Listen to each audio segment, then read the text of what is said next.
Hello everyone, আবার তোমাদের সাথে একটা নতুন ব্লগ, নতুন এনার্জেটিক ব্লগ শেয়ার করতে চলে এসেছি।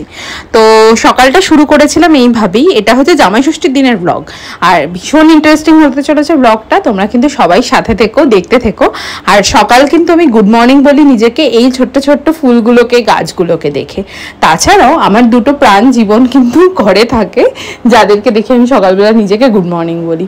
তারপরে চলে এলাম রান্নাঘরে আজকে করছি শর্টকাটে একটা মানে চাউমিন, যেটা মা আমাকে আমাদের সবাইকে ছোটবেলায় করে দিত।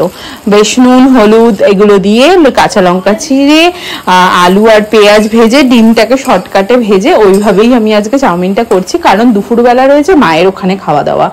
তার জন্য খুব শর্টকাটে চাউমিনটা করছি। দেখতে থাকো তোমরা ব্লগটাতে, কিন্তু অবশ্যই সাথে থেকো। আর যদি এই জায়গাটা ভালো না লাগে একটু স্কিপ করে এগিয়ে যেতে পারো, লাস্টের দিকে কিন্তু খুব ইন্টারেস্টিং রয়েছে ব্লগের প্রত্যেকটা পার্টে। তো আমি যথারীতি আজকে, যেহেতু মানে যেদিন জামাই ষষ্ঠীটা ছিল সেদিন হচ্ছে রবিবার ছিল, তো রবিবার দিন পাপাইয়ের ড্রয়িং ক্লাস থাকে, তো তাড়াতাড়ি করে টিফিনটা করে দিচ্ছি যাতে ও খেয়ে ড্রয়িং ক্লাসে চলে যায়। আর ড্রয়িং ক্লাসটা তাড়াতাড়ি না হলে মায়ের ওখানে যেতেও লেট হবে। আর মা বলেছে তাড়াতাড়ি যেতে, কিন্তু ওই আমরা যেরকম বাঙালির একটা মানে তো 5টা, তেমনই সকাল 10টা মানে আমার ওই একটা, এরকমই বলতে পারো। দেখো আমি কিন্তু শর্টকাটে তোমাদের বললাম না, ডিমটা কিন্তু এই আলু ভেজে পেঁয়াজ ভেজে ওর মধ্যে ডিমটা লঙ্কাটা দিয়ে দিয়েছিলাম।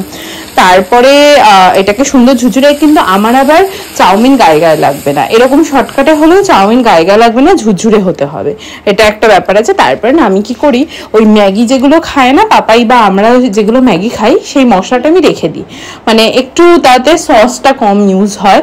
তাছাড়াও আমি লেবুর রস দিই, লেবুর রসটা আমি স্কিপ করে গেছি ক্লিপিংস নিতে, তোমরা কিন্তু লেবুর রসটাও দিতে পারো। আর এরকম অল্প করে আমি সস ছড়িয়ে দিই, কারণ সসটা তো বেশি খাওয়া ভালো না, যতটা মানে মেনটেন করে খাওয়া যায় বা খাওয়ানো যায় বাচ্চাদেরকে, আমি এইভাবে করি, তোমরা এইভাবে ট্রাই করে দেখতে পারো। তারপরে পাপাইকে আমি তাড়াতাড়ি করে খাইয়ে দিচ্ছি, এবার ওকে রেডি করে পাঠাচ্ছি হচ্ছে ড্রয়িং ক্লাসে।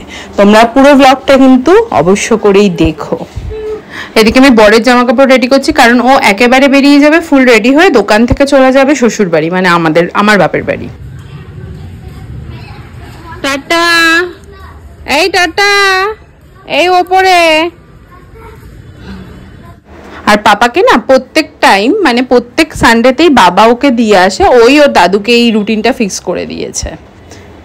এদিকে বরমশাইও রেডি হয়ে বেরিয়ে গেল, টিফিন খেয়ে ফুল প্যাকড আপ হয়ে রেডি হয়ে বেরোলো, কারণ ও দোকান থেকে চলে যাবে বাড়ি। আর এদিকে আমি ওকে বাই বলি, মানে না হয় নিচে থাকলে নিচ থেকে বাই বলি, না হয় ওপর থাকলে ওপর থেকে বাই বলি। এটা আমার মানে কি বলতে পারো, মানে এটা একটা হ্যাবিট হয়ে